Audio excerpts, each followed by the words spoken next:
Two wheat fields went up in flames in Waldron and Morenci last week. Authorities are now investigating the fires as arson. It happened last Tuesday, but it isn't the first time firefighters have had to deal with this.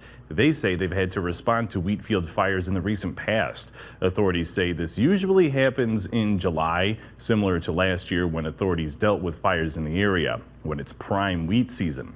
Waldron's fire chief said when he responded to the specific fire in Waldron, eyewitnesses say that two people were near the fire. One jumped in a lighter colored car and took off, while the other took off on foot. He says enough is enough, and these fires are dangerous to those starting them and first responders. Waldron's assistant fire chief says in 2021, he responded to a 15-acre field fire, which lost $15,000 to $20,000 just in wheat.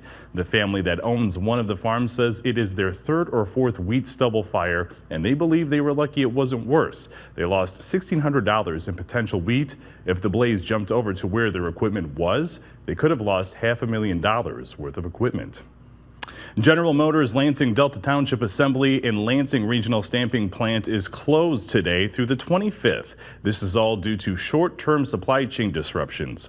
In an email, the senior manager of the plant said that they are actively working to resolve the supply issues. The Delta Township plant builds the Chevrolet Traverse and Buick Enclave. The Lansing Grand River Assembly Plant will not be affected. The Ingham County Animal Control and Shelter in Mason is asking local taxpayers to pass a millage of 0.2 mils over 8 years on the August 2nd primary ballot. They say it'll help them hire more staff members, including veterinarians, veterinary assistants, and another animal control officer.